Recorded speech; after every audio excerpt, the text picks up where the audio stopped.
And sisters, it is author and speaker Tori Lynn. I was forced to take a break because I have to take better care of my health. I'm going to talk about emasculating men. I just watched a video today, and there was a lady and her friend. They had their children with them at the mall, I'm guessing, and they were put out. The women were outside. They were calling this man names. They were, and the kids were doing it too. They were parroting their model.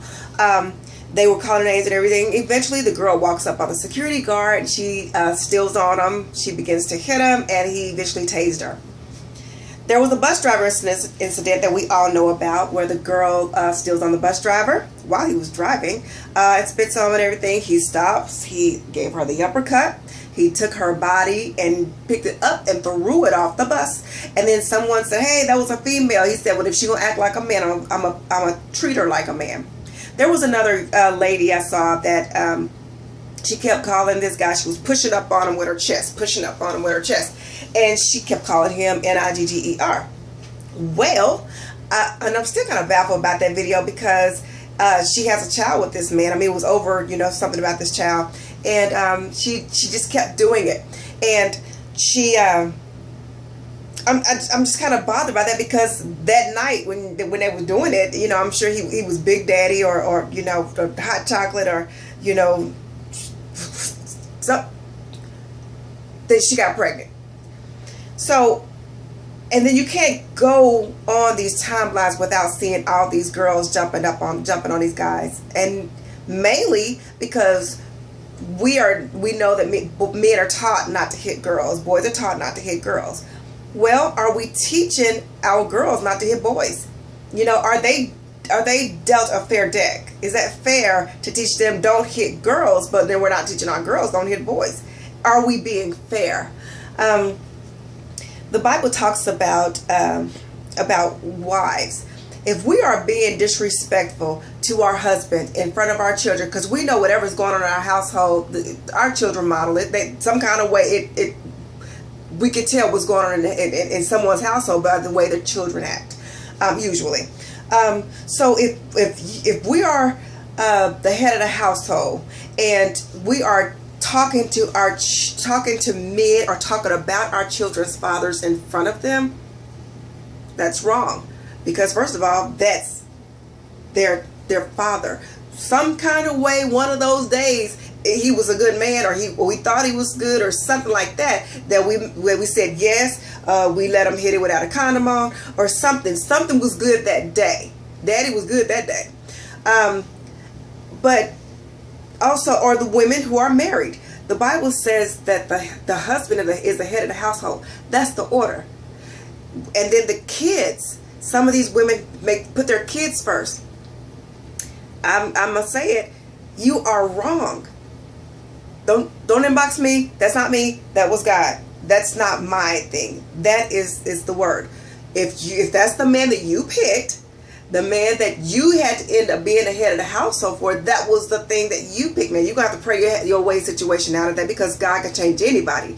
But I'm saying, at this time, if you are the head of the household, because the head of the household is the man, and the head of man is Christ. That's the order.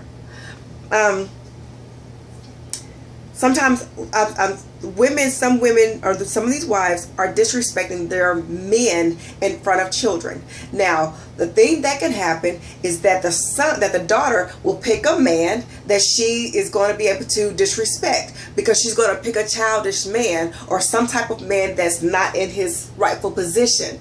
And because of that, the Bible says, when I was a child, I thought as a child, I reasoned as a child, but when I became a man, I put away childish things. Some people are in man bodies, but they still have these childish ways. They haven't yet matured to the level of their age. So she might pick a man like that.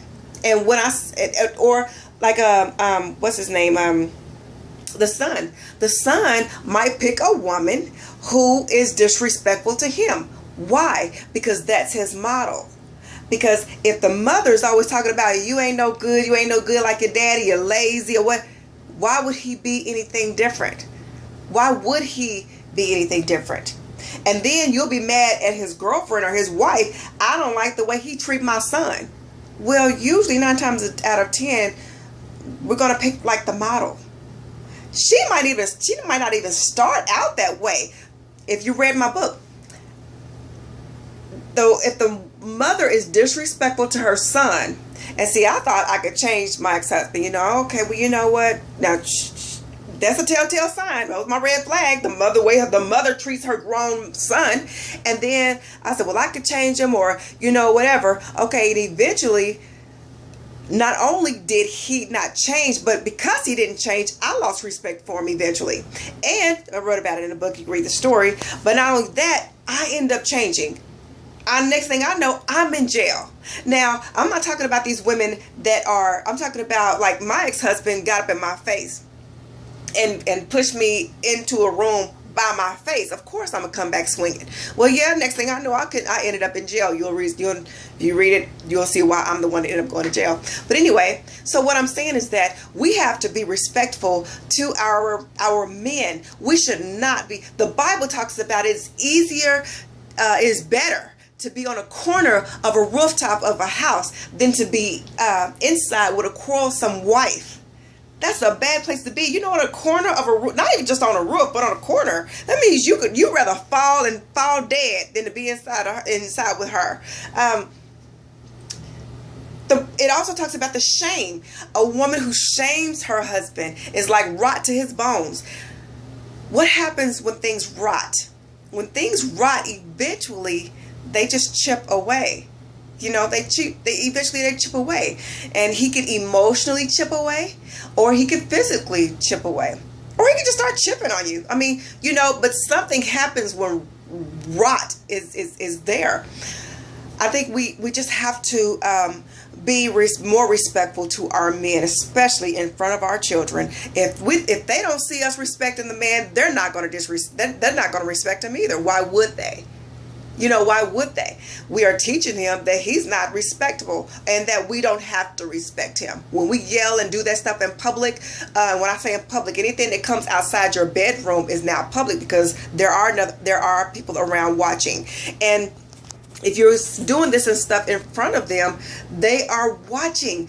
In front of their children, you guys should be united. You guys should be one. You may think he's dead wrong. Yeah, I mean, eating in front of the children, in public, at the mall, or whatever. He might be dead wrong. But in public, do not confront him in front of the children or anybody. You guys need to be one. You guys need to be one. And that goes for the men too.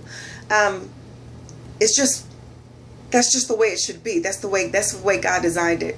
I just think that we need to take our families back, take our households back, and be better models for our children. We want our children to pick respectful men. And when I say pick, I'm saying the Bible says that he who finds a wife. But of course, we have to pick him back. Well, okay, that's the one I picked to say yes to.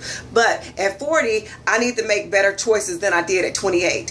So let's take our families back. Let's teach our families. Let's teach our children. That situation McKinney should tell a lot of us how we should be telling our kids. Don't go head to head with a police officer. Police officers are killing kids now. Don't go head to head with adults, teachers, elderly, whatever. If you have a problem, then you call me. But don't you do it. You don't disrespectful. You just go ahead. Now the cop was crazy in McKinney. He was crazy. But I'm saying at the same time, don't go head to head with an adult. But I don't need to go head to head with my husband either, though. I need to be in my rightful place. I need to make sure I respect authority as well. All right. AuthorToriLynn.com. I will see you online. We are one and family first.